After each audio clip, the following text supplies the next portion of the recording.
Hello everyone, this is your friend Sabiha. Welcome back to our channel stairs to excellence, जहाँ पे आपको BEd से related videos मिलते हैं। सो गाइज, आज हम करने वाले हैं MCQ practice set sex of childhood and growing up. इससे पहले के मैंने 5 practice set childhood and growing up के अपलोड कर दिए हैं। अगर आपसे एक भी सेट मिस आउट हो गया है सो डोंट वरी, लिंक आपको आई बटन पर मिल जाएगा, एंड स्क्रीन पर भी होगा और नीचे डिस्क्रिप्शन पर भी मैं डाल दूंगी। आप कहीं से भी एक्सेस कर सकते हो और सारे के सारे वीडियोस ज़रूर देखना। ओके सो तो अगर मैं बात करूँ इस सेशन की, तो आज हम डिस्कस करने वाले हैं इस वीडियो में 2 इंपॉर्टेंट थ्योरीज को। सबसे पहला Goleman and second is James Marcia.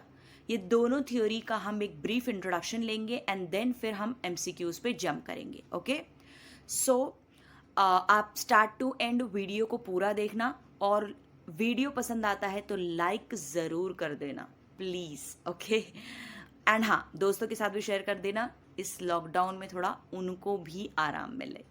Okay so without wasting any time let's begin. मैं बात करूंगी गोलमैन्स थियोरी ऑफ इमोशनल इंटेलिजेंस की। आपको ये भी याद रखना है कि किसकी थियोरी किस पर है। ओके गोलमैन की थियोरी इमोशनल इंटेलिजेंस पे है। कभी कभी पेपर में इजी क्वेश्चन भी आ जाता है जिसमें हम मिस्टेक कर देते हैं। ओके सो गोलमैन की थियोरी इमोशनल इंटेलिजेंस पे है। अब यहाँ पे मैं आपको कुछ टाइप्स ऑफ बेसिक इमोशंस बताना चाहूंगी जो हम शो करते रहते हैं, जैसे कि happiness, sadness, fear, disgust, anger, surprise. ये सब इमोशंस हम अलग अलग टाइम पे शो करते रहते हैं जब भी हम जैसा भी फील करते हैं। जैसे हम खुश होते हैं तो हम अलग एक्सप्रेशन दिखाते हैं, जब हम डर जाते हैं तो हमारा एक्सप्रेशन अलग होता है। तो ये सब क्या है? इमोशंस है। ओके अब मैं इमोशन की बात इसलिए कर रही हूँ क्योंकि मैं गोलमैन्स की थ्योरी के बारे में बात करने वाली हूँ, इमोशनल इंटेलिजेंस की। तो उन्होंने क्या कहा है? According to Daniel Goleman, the capacity for recognizing our own feelings and those of others, for motivating ourself and for managing emotions well in ourselves and others. मतलब गोलमैन के अकॉर्डिंगली इमोशनल इंटेलिजेंस क्या है? खुद की feelings को पहचानना और उसी के साथ साथ दूसरे की फीलिंग्स को भी पहचानना, रिकॉग्नाइज करना। फॉर मोटिवेटिंग आवरसेल्व्स, खुद को मोटिवेट करना, and for managing emotions well in ourselves and others. मतलब खुद में भी, खुद के भी इमोशंस को मैनेज करना और दूसरे के भी इमोशंस को मैनेज करना। तो ये इसी को कहा जाता है इमोशनल इंटेलिजेंस। मतलब इन शॉर्ट, खुद के और दूसरे की फीलिंग्स को समझना और उसे मैनेज करना इमोशनल इंटेलिजेंस कहलाता है। Clear? Now emotional intelligence is a combination of both interpersonal and intrapersonal intelligence. ये दोनों का कॉम्बिनेशन है इमोशनल इंटेलिजेंस। अब जो ये 2 टर्म है, मतलब इंटरपर्सनल और इंट्रापर्सनल, ये दोनों टर्म उठाया गया है गार्डनर की मल्टीपल इंटेलिजेंस थ्योरी से। गार्डनर ने मल्टीपल इंटेलिजेंस थ्योरी दिया है। उन्होंने बताया है कि हर एक इंडिविजुअल के अंदर अलग अलग हॉबी है जिसको उन्होंने इंटेलिजेंस का नाम दिया है। जैसे कि कोई मैथ्स में अच्छा है तो लॉजिकल मैथमेटिकल इंटेलिजेंस है उसके अंदर, कोई म्यूजिक में अच्छा है, रिदम, टोन, ये सब में अच्छा है तो उसको म्यूजिकल इंटेलिजेंस में डाल दिया है। ओके कोई अगर खुद को एक्सप्रेस अच्छे से कर पाता है इजीली लैंग्वेज को यूज करके तो उसको लिंग्विस्टिक इंटेलिजेंस में डाल दिया है। इसी तरीके से इंटरपर्सनल और इंट्रापर्सनल इंटेलिजेंस भी है। इंटरपर्सनल इंटेलिजेंस वो होता है कि जो इंसान दूसरों की फीलिंग्स को अच्छे से समझता है, उसके साथ अच्छे से कम्युनिकेट कर सकता है ना, तो उसको कहा जाता है इंटरपर्सनल इंटेलिजेंस। और इंट्रापर्सनल इंटेलिजेंस वो होता है जो इंसान खुद को अच्छे से जानता है, खुद को अच्छे से एक्सप्रेस कर पाता है, तो वो होता है इंट्रापर्सनल। क्लियर? तो ये दोनों का ही कॉम्बिनेशन है इमोशनल इंटेलिजेंस। मतलब खुद के साथ साथ दूसरों को भी अच्छे से जानना, पहचानना, समझना, उनके इमोशंस को मैनेज करना। So that is all about emotional intelligence. I hope आपको समझ में आया होगा। तो ये गोलमैन ने इसी के बारे में बात की है। क्लियर? अब हम समझते हैं मार्शिया की थ्योरी को।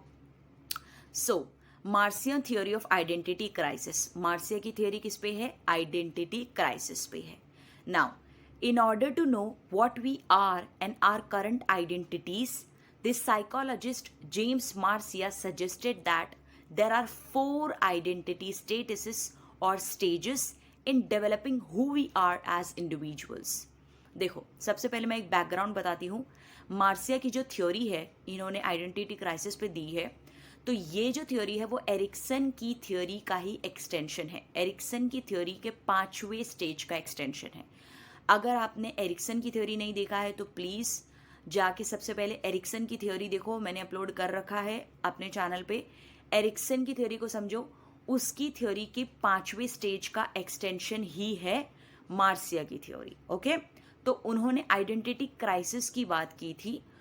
तो जो एरिक्सन है, उन्होंने हर एक स्टेज में एक पॉजिटिव साइड बताया है, एक नेगेटिव साइड बताया है कि अगर बच्चा ये स्टेज में है तो वो ये चीज़ करेगा तो पॉजिटिव साइड भी हो सकती है या नेगेटिव साइड भी उसको मिल सकती है। ठीक है, लेकिन 5वें स्टेज में जब उन्होंने ऐसा 2 चीज़ बताया, पॉजिटिव एंड नेगेटिव साइड, तो मार्सिया ने क्या कहा कि नहीं, यहाँ पर 4 जो है आइडेंटिटी या 4 चीज़ों में एक बच्चा आ सकता है, तो उन्होंने उसको एक्सटेंड किया है। ठीक है, तो वो 4 चीज़ क्या है, वो ये है। सबसे पहला आइडेंटिटी अचीवमेंट, फिर आइडेंटिटी डिफ्यूजन। ये दोनों की बात तो एरिक्सन ने भी की है, बस इसका नाम थोड़ा डिफरेंट रखा है अपनी थ्योरी में। एंड देन उन्होंने, मार्सिया ने 2 और इंक्लूड किया, identity moratorium and identity foreclosure. तो ये चारों चीज़ और ये चारों आइडेंटिटी मैं आपको समझा देती हूँ शॉर्ट में कि क्या है ये। बेसिकली आइडेंटिटी अचीवमेंट क्या है, जब इंसान कोई अपनी आइडेंटिटी अचीव कर लेता है ना, तो उसे आइडेंटिटी अचीवमेंट कहते हैं। क्लियर?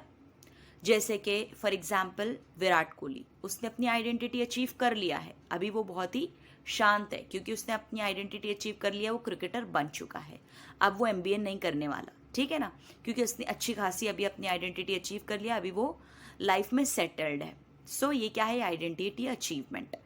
अब मैं बात करूँ आइडेंटिटी डिफ्यूजन की, तो जो ये कैटेगरी में लोग होते हैं वो अपनी आइडेंटिटी अभी अचीव नहीं किए होते हैं, क्योंकि उन्हें पता नहीं होता है कि उन्हें क्या करना है, और ना ही वो कुछ एक्सप्लोर करते हैं, ना ही वो कुछ समझते हैं कि उन्हें करना क्या है।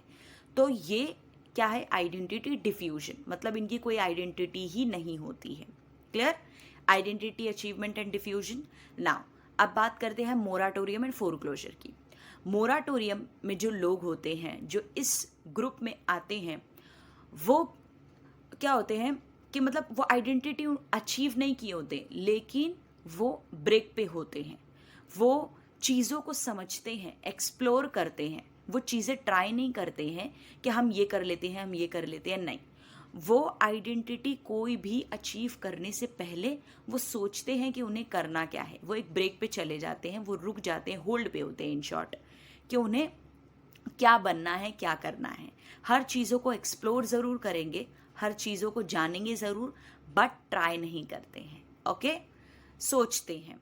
आइडेंटिटी फोरक्लोजर में जो लोग आते हैं वो जो है फूड स्टेप पे चलते हैं। जैसे कि किसी ने ऑलरेडी आइडेंटिटी अपनी अचीव कर रखी है, सोचेंगे कि हम भी वही बनेंगे। जैसे कि किसी के फादर अगर डॉक्टर है तो उसका बेटा सोचेगा कि मैं भी डॉक्टर ही बनूंगा, वो कोई और चीज़ एक्सप्लोर बिल्कुल भी नहीं करेगा, क्योंकि उसके फादर ने आइडेंटिटी अपनी अचीव कर रखी है। तो वो बड़ा जो है शांत होगा कि मतलब हाँ, मेरे को गाइड करने के लिए मेरे पेरेंट्स होंगे, ठीक है, तो मैं यही चीज़ करूँगा, यही फॉलो करूँगा। तो आइडेंटिटी फोरक्लोजर में वैसे लोग आते हैं। तो आई होप आपको चारों आइडेंटिटी समझ में आया होगा। ओके, अब ये कुछ एक्स्ट्रा चीज़ें हैं जो मैं आपको समझा दूँ। देखो, एक्सप्लोरेशन एंड कमिटमेंट, ये दोनों बड़ी मेन चीज़ है। ये प्रेजेंट एब्सेंट क्या लिखा है मैं समझाती हूँ आपको। देखो, सबसे पहले आइडेंटिटी अचीवमेंट में एक्सप्लोरेशन और कमिटमेंट दोनों ही प्रेजेंट है। मतलब जो लोग आइडेंटिटी अचीवमेंट में होते हैं वो एक्सप्लोर भी करते हैं कि उन्हें क्या बनना है, वो चीज़ एक्सप्लोर करते हैं, और एक्सप्लोर करने के बाद जब वो सोचते हैं कि हाँ इसके साथ मुझे जाना चाहिए, तो फिर वो कमिटेड हो जाते हैं उस चीज़ को लेकर। जैसे कि विराट कोहली ने सबसे पहले एक्सप्लोर किया होगा कि उसे क्या बनना है, एंड देन जब उसके पास क्रिकेट फील्ड वाली इंफॉर्मेशन आई होगी कि मतलब जब उसे लगा होगा कि हाँ मैं क्रिकेटर बन सकता हूँ, तो फिर वो चीज़ को लेके वो कमिटेड हो गया। क्लियर? तो ये दोनों चीज़ उनके अंदर प्रेजेंट होती है। अगर मैं बात करूँ आइडेंटिटी मोराटोरियम की, तो इसमें एक्सप्लोरेशन प्रेजेंट है, कमिटमेंट एब्सेंट है।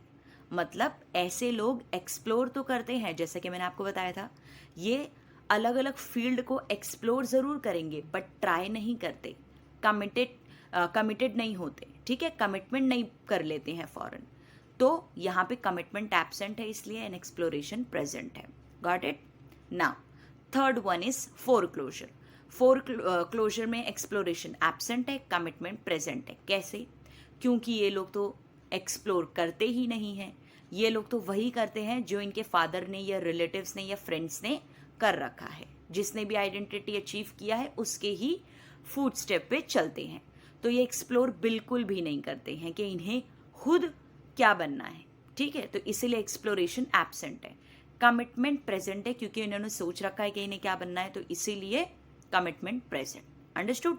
Now next and last is diffusion. Diffusion में दोनों ही एब्सेंट है। ये ना ही एक्सप्लोर करते हैं, ना ही कमिटेड होते हैं। ये कोई भी जो है फील्ड एक्सप्लोर नहीं करते, कुछ भी नहीं सोचते कि इन्हें क्या बनना है लाइफ में, ज़रा भी अपने गोल पे ध्यान नहीं देते। ऐसे ग्रुप में टीनेजर्स आ सकते हैं या चिल्ड्रन आ सकते हैं जो अपने फील्ड के बारे में, अपने गोल के बारे में नहीं सोचते हैं और ना ही कमिटेड होते हैं। तो आई होप आपको ये चारों आइडेंटिटी समझा होगा। अब यही दोनों थ्योरी पर बेस्ड हम 15 MCQs करेंगे। So the very first one is the term emotional intelligence was coined by. ये टर्म इमोशनल इंटेलिजेंस सबसे पहले किसने डिराइव किया था, किसने दिया था? ऑप्शंस रहे ये आपके सामने, डैनियल गोलमैन, पियाजे, सैलोवे मियर या फिर गार्डनर। तो यहाँ मैं आपको बता दूं कि इमोशनल इंटेलिजेंस की थ्योरी डैनियल गोलमैन की ज़रूर है, लेकिन ये टर्म सबसे पहले डिराइव दिया था सैलोवे एंड मियर ने। Okay, so the answer is option C. ये रही उनकी picture, Peter Salovey and John D Mayer. Okay, so इन्होंने इमोशनल इंटेलिजेंस ये टर्म को डिराइव किया है। Next question, Daniel Goleman identified dash dimension of emotional intelligence. Emotional intelligence मैंने आपको जो है समझाया क्या होता है, ठीक है। अपने और दूसरों के इमोशंस को कंट्रोल करना, मैनेज करना इज इमोशनल इंटेलिजेंस। अब गोलमैन ने कितने डायमेंशन बताए हैं इमोशनल इंटेलिजेंस के, कितने कंपोनेंट्स बताए हैं? ऑप्शंस रहे ये 4, 5, 6 या 7।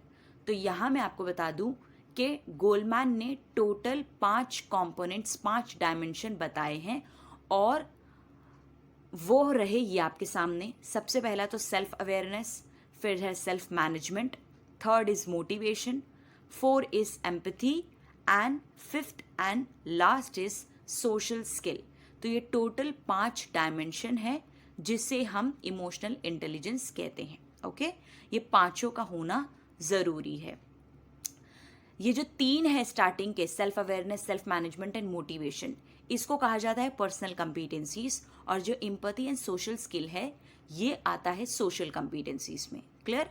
सेल्फ अवेयरनेस मतलब, सेल्फ मतलब खुद के बारे में, अवेयरनेस मतलब अवेयर होना, खुद के बारे में अवेयर होना, खुद की फीलिंग्स के बारे में, खुद कैसा सोचते हो, कैसा फील करते हो, उस चीज़ों के बारे में जानना, that is self awareness.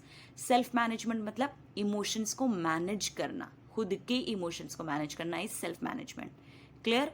Motivation मतलब खुद के गोल को अचीव करना, चाहे तुम्हें कोई कितना भी बोले, ठीक है, कितना भी पुल करे, तुम वो सब चीज़ की परवाह ना किए बगैर अपने गोल जो तुमने सेट कर रखा है उसको अचीव करना इज मोटिवेशन। तो ये सब क्या है? Personal competencies. सोशल कॉम्पिटेंसीज की अगर मैं बात करूँ तो एम्पैथी मतलब दूसरों के प्रति जो हमारा इमोशन होता है ना, लाइक दूसरों की फीलिंग्स को समझना, सिर्फ उन्हें सुनना नहीं बल्कि उनके पर्सपेक्टिव से समझना और सोचना। क्लियर? तो ये है empathy. And last is social skill. अब जो सोशल स्किल में लोग आते हैं वो सबसे पहले तो बहुत ही अच्छे कम्युनिकेटर्स होते हैं, बहुत ही अच्छे से बात कर सकते हैं आपस में एक दूसरे से, ठीक है, लोगों से बहुत अच्छे से बात कर सकते हैं, उनकी फीलिंग्स को समझ सकते हैं। अगर कोई 2 लोगों में कॉन्फ्लिक्ट हुआ है तो उसे बहुत ही अच्छे से रिजॉल्व कर सकते हैं। तो ये है सोशल स्किल, ये सब के अंदर नहीं होती है। क्लियर? तो ये चीज़ क्या है? ये चीज़ इनबॉर्न नहीं है, डैनियल गोलमैन ने कहा है कि जो ये इमोशनल इंटेलिजेंस होता है वो इनबॉर्न टैलेंट नहीं है, ये किसी के अंदर पैदाइशी नहीं होता है, इसको हम सीख सकते हैं। ये क्या है? लर्नड बिहेवियर है, मतलब हम इसको सीख सकते हैं या कुछ अप्लाई करके या कुछ टेक्निक से, ठीक है, या कुछ प्रैक्टिस करके हम ये सारी चीज़ों को सीख सकते हैं। ऐसा ज़रूरी नहीं है कि कोई इंसान गुस्से वाला है तो वो मरते दम तक गुस्से वाला ही रहे। हो सकता है वो कुछ योगा करके या ब्रीदिंग टेक्निक करके या कोई भी चीज़ फॉलो करके प्रैक्टिस करके अपने एंगर को कंट्रोल में ला सके। अंडरस्टूड? तो ये इनेट टैलेंट नहीं होता है या इनेट एबिलिटी या इनेट जो भी कह लें आप, वो नहीं होता है। ये हम लर्न कर सकते हैं, सीख सकते हैं। Clear? So the answer is option B, 5. Now, the next question is emotional intelligence, why it can matter more than IQ. This book is written by whom? And ये रहे आपके options, Daniel Goleman, Gardner, Sternberg या फिर सैलोवियन mayor. तो मैं आपको बता दूं ये बुक लिखा है डैनियल गोलमैन ने। So the right option is option A. Clear? ये रहा बुक का फ्रंट पेज, लिखा हुआ है इस पे emotional intelligence why it can matter more than IQ, और टॉप पे लिखा हुआ है ऑथर का नाम जो है हमारे डैनियल गोलमैन। क्लियर?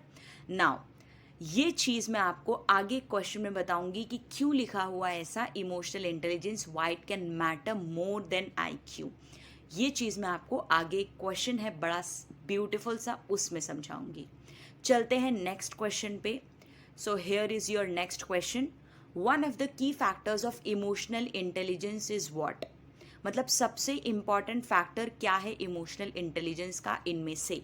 ऑप्शंस रहे ये, सेल्फ अवेयरनेस, खुद के बारे में जानना, सेल्फ मैनेजमेंट, खुद के इमोशंस को मैनेज करना, सोशल अवेयरनेस, लोगों के बारे में जानना और या फिर उन्हें मैनेज करना, उनके इमोशंस को मैनेज करना, या फिर all of the above.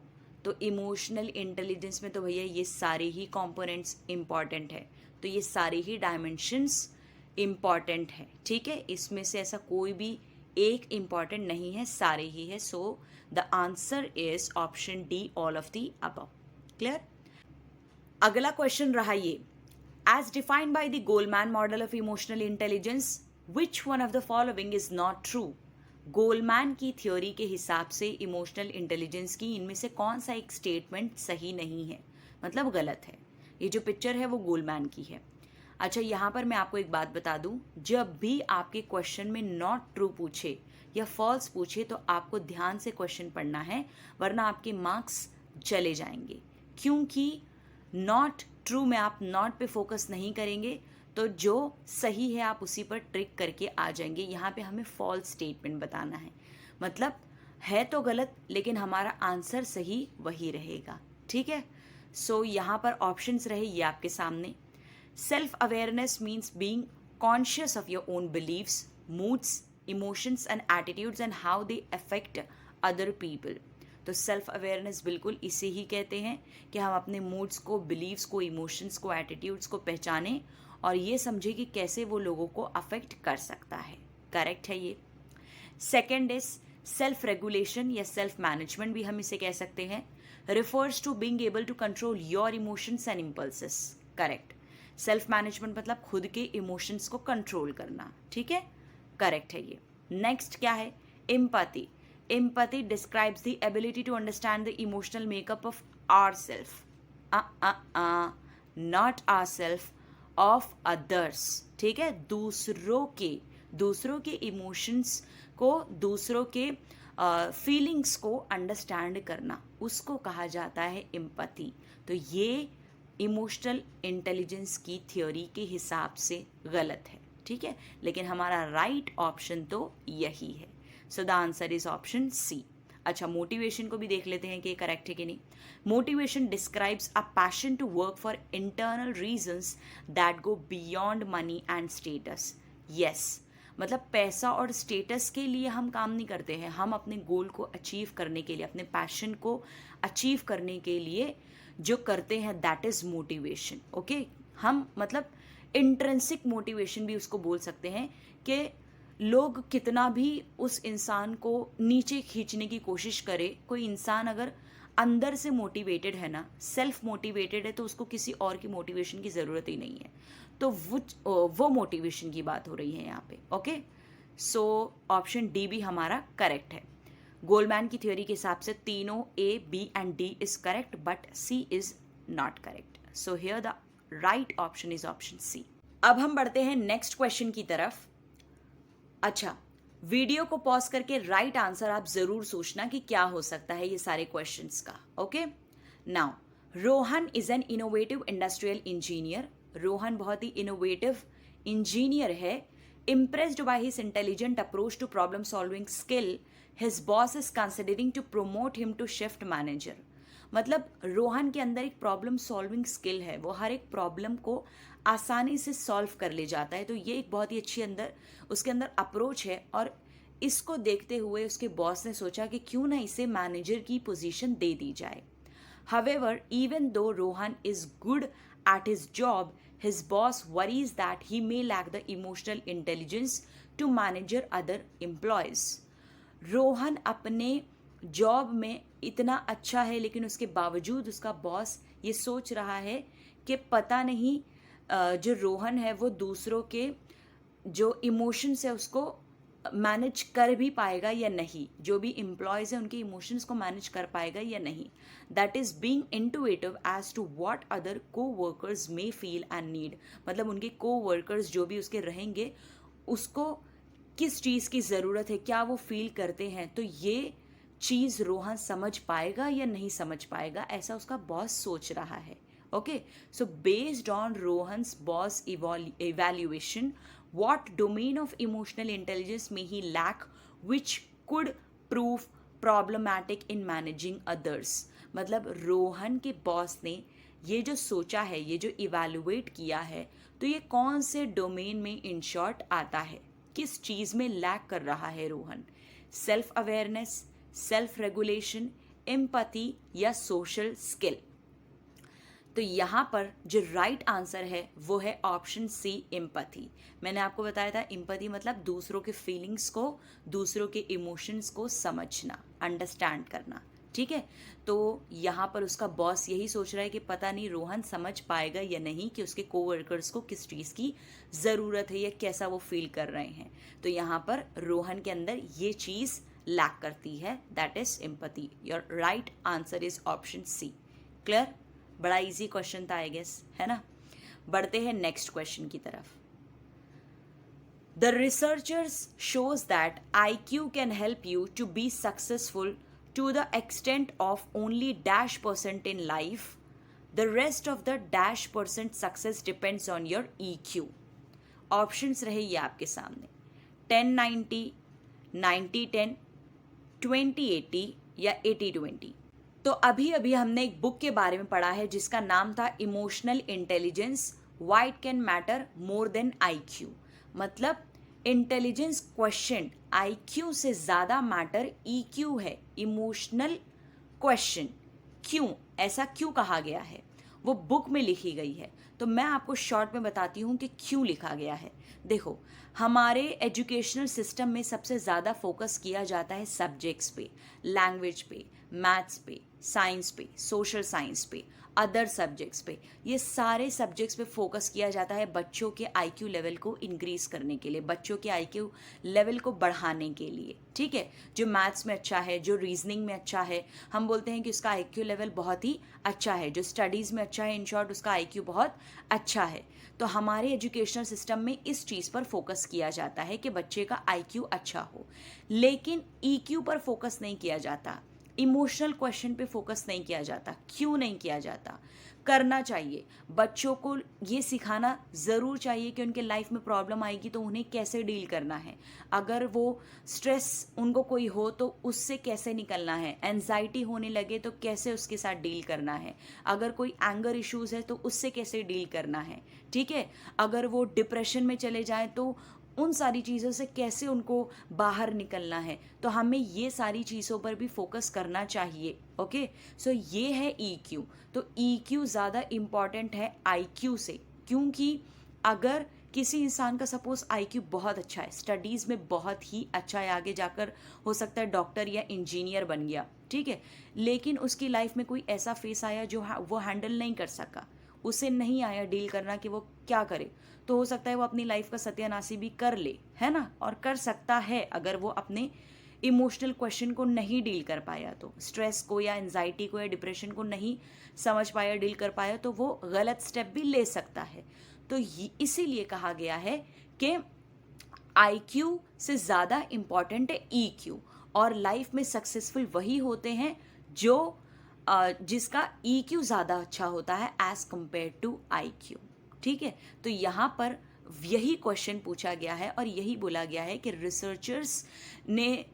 Researchers के हिसाब से IQ से हम लाइफ में कामयाब हो सकते हैं सिर्फ और सिर्फ 20%, लेकिन बाकी के 80% हम कामयाब होते हैं EQ की वजह से, कि हम चीज़ों को कैसे बैलेंस करके चलते हैं, कैसे हम डील करते हैं हर एक सिचुएशन से, कैसे बाहर आते हैं हम, ठीक है, डिप्रेशन में ना जाते हुए हम चीज़ों को कैसे हैंडल करते हैं।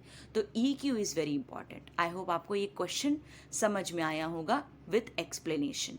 Now next question is, emotional intelligence refers to qualities such as understanding your own feelings, empathy for others, and options रहे ये, possessing above average verbal and math skill, the ability to manage emotions, having a good sense of humor, या understanding human relation research।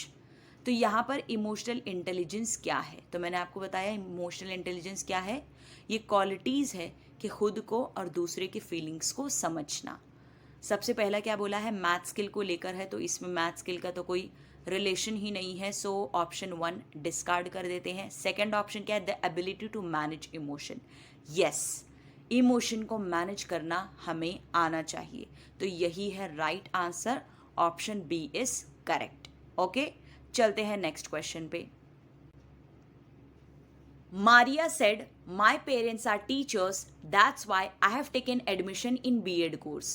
According to Marcia, Maria is demonstrating, मतलब मारिया ने क्या कहा है कि मेरे पेरेंट्स क्योंकि टीचर्स है इसलिए मैंने भी बीएड में एडमिशन ले लिया है। तो मार्सिया, जेम्स मार्सिया की थ्योरी के हिसाब से मारिया कौन से आइडेंटिटी में जो है आती है, identity achievement, identity diffusion, identity foreclosure, या फिर आइडेंटिटी मोराटोरियम। तो अगर आपने एक्सप्लेनेशन को ध्यान से सुना होगा तो आप इसका आंसर आसानी से दे लोगे। अगर आप सोच रहे हो इसका आंसर ऑप्शन सी है, so yes, you are totally correct. Answer है आइडेंटिटी फोरक्लोजर, क्योंकि फोरक्लोजर में वो लोग आते हैं जो अपनी आइडेंटिटी को सर्च नहीं करते हैं और दूसरों के ही फुट स्टेप पे चलते हैं, चाहे वो पेरेंट्स हो या नेबर्स हो। उनके पेरेंट्स ने या उनके नेबर्स ने या उनके रिलेटिव्स ने जो भी अपनी आइडेंटिटी अचीव कर रखी है वो वही बनना चाहते हैं। तो क्योंकि उसके पेरेंट्स ऑलरेडी टीचर है इसलिए उसने भी बीएड में एडमिशन ले लिया है। ओके, सो ये क्या है, आइडेंटिटी फोरक्लोजर का एग्जाम्पल है। Next question is, according to James Marcia, a person who has never doubted what they wanted to become and so never explored other option is considered to be, options रही आपके सामने। क्या बोल रहा है question में, James Marcia के accordingly वो पर्सन जो कभी सोचते ही नहीं है किसी और चीज़ के बारे में या किसी फील्ड के बारे में, एक्सप्लोर ही नहीं करते हैं और बिना एक्सप्लोर किए ही वो जो है कुछ सेलेक्ट कर लेते हैं, कुछ कमिटमेंट कर लेते हैं, तो वो कौन सी कैटेगरी में आते हैं। So the answer is option C, identity foreclosed, है ना। वो एक्सप्लोरेशन कहाँ करते हैं, वो सीधा कमिटमेंट कर लेते हैं। ओके, नेक्स्ट क्वेश्चन पे चलते हैं। According to James Marcia's identity status, which of the following is not an identity status. James Marcia के थ्योरी के हिसाब से इनमें से कौन सा एक आइडेंटिटी स्टेटस नहीं है। चारों आपको ध्यान में रखना है, फोरक्लोजर, एसोसिएशन, मोराटोरियम, डिफ्यूजन। तो देखो फोरक्लोजर तो है, मोराटोरियम भी है, डिफ्यूजन भी है, एसोसिएशन नाम की कोई आइडेंटिटी नहीं है, अचीवमेंट है, ठीक है, आइडेंटिटी अचीवमेंट है। सो यहाँ पे कौन सा आंसर नहीं है, कौन सा स्टेटस नहीं है, आइडेंटिटी एसोसिएशन, लेकिन हमारा आंसर बी ही है। Okay, now next question is, an identity that results in an individual exploring different options before making a decision is said to be, options रहे ये आपके सामने। देखो सवाल क्या बोल रहा है, सबसे पहले समझो। ऐसी कौन सी आइडेंटिटी है जिसमें एक इंडिविजुअल, एक बच्चा, एक पर्सन ऑप्शंस को एक्सप्लोर तो करता है लेकिन डिसीजन नहीं लेता। डिसीजन लेने से पहले इन शॉर्ट ऑप्शंस को सारे एक्सप्लोर करता है। तो मैंने आपको कौन से आइडेंटिटी में बताया था? आइडेंटिटी मोराटोरियम में। Option C is the correct one. Identity moratorium में जो इंडिविजुअल होता है वो सारे ऑप्शंस को एक्सप्लोर करेगा, देखेगा कि कौन सा सही है कौन सा गलत है, लेकिन उसको ट्राई नहीं करता है, ठीक है, कमिटेड नहीं हो जाता है उसको लेकर, हर एक को लेकिन एक्सप्लोर जरूर करता है, ठीक। Now the next question is the identity status that Marcia came up with that involved the early acceptance of choice is what? Options रहे ये। यहाँ पे क्या बोल रहा है, जेम्स मार्सिया के आइडेंटिटी के हिसाब से ऐसी कौन सी आइडेंटिटी है जिसमें इंसान या जो इंडिविजुअल है वो पहले से ही सोच रखा होता है, वो कोई भी चॉइस जो है वो एक्सेप्ट कर रखा होता है कि मुझे यही करना है। फोरक्लोजर में। Very good, option B is the correct one. Foreclosure में वो पहले से ही सोच रखा होता है कि उसकी चॉइस कौन सी होगी, ठीक है। So now the next question is the combination of the experience of a crisis coupled with no commitment yet may defines which identity status. Options रहे ये। क्या क्वेश्चन है कि ऐसा कौन सा आइडेंटिटी स्टेटस है जो कि कॉम्बिनेशन है, किसका कॉम्बिनेशन है? एक्सपीरियंस ऑफ अ क्राइसिस, मतलब ना ही उसमें आइडेंटिटी अचीव हुई है, और नो कमिटमेंट येट मेड, ना ही उसमें कमिटमेंट हुआ है। ऐसा कौन सा आइडेंटिटी है जिसमें ना ही आइडेंटिटी अचीव हुई होती है, ना ही कमिटमेंट बना हुआ होता है? Yes, identity diffusion. Option D is the correct one, ठीक है। इसमें जो लोग होते हैं उनको ना ही अपनी कोई आइडेंटिटी मालूम होती है, ना ही वो एक्सप्लोर करते हैं, ना ही वो सर्च करते हैं। तो इन स्टेज में जो लोग होते हैं, मैंने आपको बताया कि टीनेजर्स और चिल्ड्रन मोस्टली इस स्टेज में आते हैं। उनको अपने गोल की फिक्र ही नहीं होती, वो गोल अपना सेट किए ही नहीं होते हैं कि उनको बनना क्या है, ठीक है।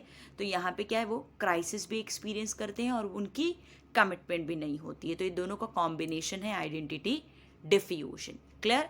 Now the next and last question is which of the following statements best describes the difference between the moratorium and foreclosure stages of Marcia's identity theory?